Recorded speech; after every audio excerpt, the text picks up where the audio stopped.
2016년 사드 문제로 얼어붙었던 한중 관계가 빠르게 정상화되고 있습니다. 이재명 대통령이 시진핑 주석과의 정상회담에서 한중 관계 전면 복원을 선언했습니다. 이 대통령은 국무원 총리와 전국인민대표회의 상무위원장도 만났습니다. 중국의 권력 서열 1, 2, 3위를 모두 만난 건데 그만큼 중국도 관계 발전에 기대를 걸고 있다는 걸 알 수 있습니다. 저 소식 이승환 기자입니다.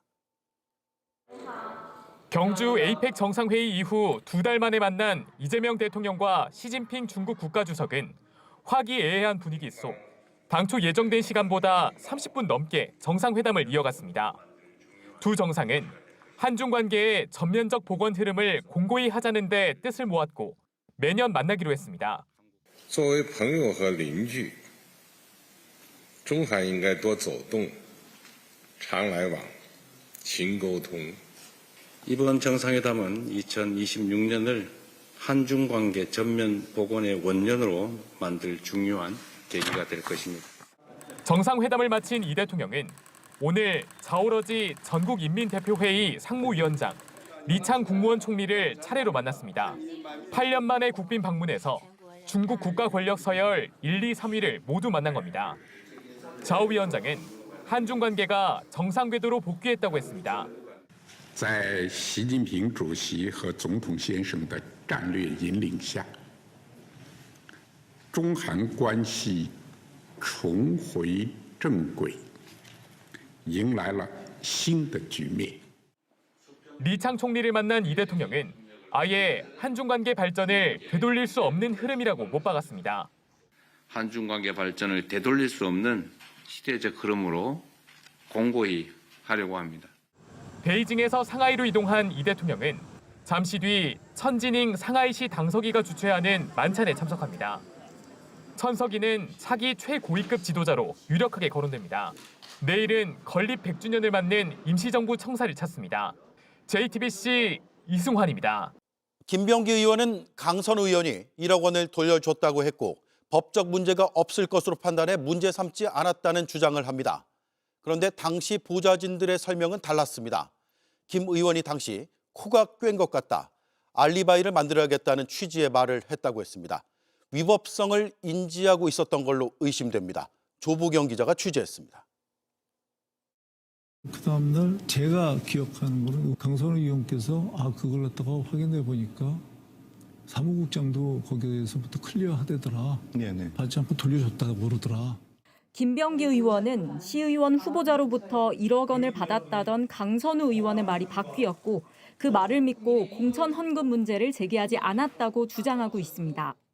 이때 변호사 자격을 가진 당시 보좌진들의 의견도 구했다고 했습니다.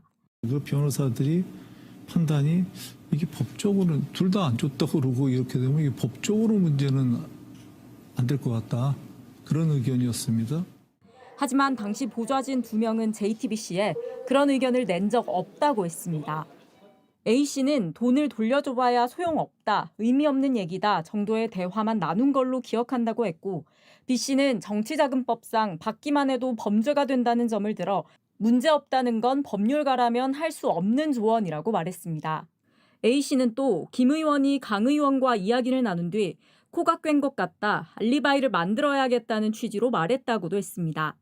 김 의원도 위법성을 인식하고 있었던 걸로 의심되는 대목입니다. 김 의원 측은 제기된 의혹들의 법적인 문제는 없다거나 수사로 밝히겠다는 입장을 고수하고 있지만 어제 탈당 거부 의사를 밝힌 뒤 당내에서는 자진 탈당을 요구하는 싸늘한 여론이 확산되고 있습니다. 이렇게 해서는 본인도 민주당도 어려워진다. 12일 너무 길어요. 어떻게 그 6일간을 견딥니까? 국민이 분노하고 있는데. 민주당 윤리심판원은 다음 주 월요일 김 의원에 대한 징계를 논의하는 회의를 엽니다. JTBC 조보경입니다. 그런가 하면 윤석열 전 대통령이 법정에서 남 탓을 하다가 제대로 자충수를 뒀습니다. 계엄 직전 국무회의에 참석한 장관들이 외교나 물가 얘기를 하며 말려서 답답했다며 말상대 해주느라 발목 잡혔다고 말한 겁니다. 국무회의가 정상적이지 않았다는 걸 자인하는 꼴이 됐습니다. 김혜리 기자가 보도합니다. 2024년 12월 3일 오후 10시 18분 윤석열 전 대통령이 계엄을 선포하기 위해 대통령실 대접견실에서 나갑니다. 10시 16분 오영주 중소벤처기업부 장관이 도착한 지 2분 만에 자리를 뜬 겁니다. 그렇게 계엄 전 국무회의는 5분도 채 열리지 못했습니다.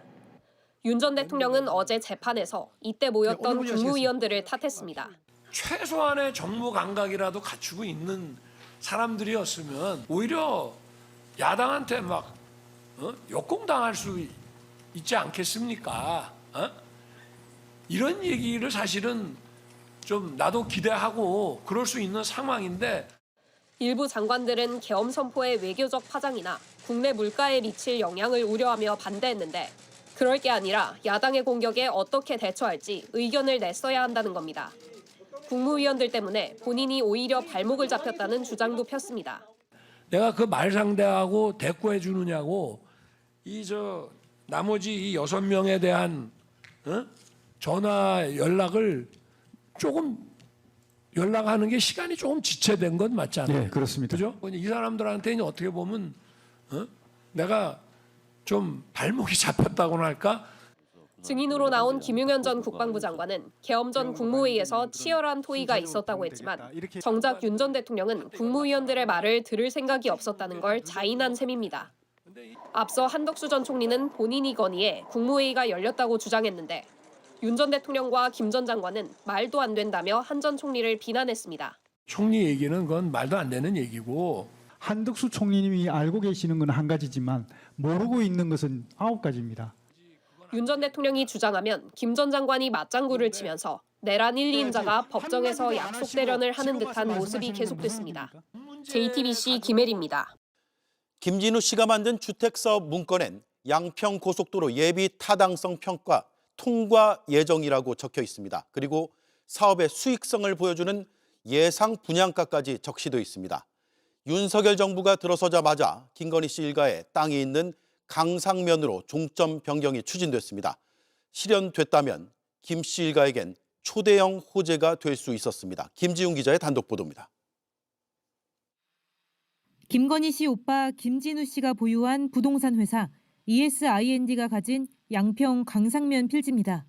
특검은 김 씨가 2016년에서부터 2020년까지 강상면에 전원주택 개발 사업을 계획하며 만든 PPT를 확보했습니다.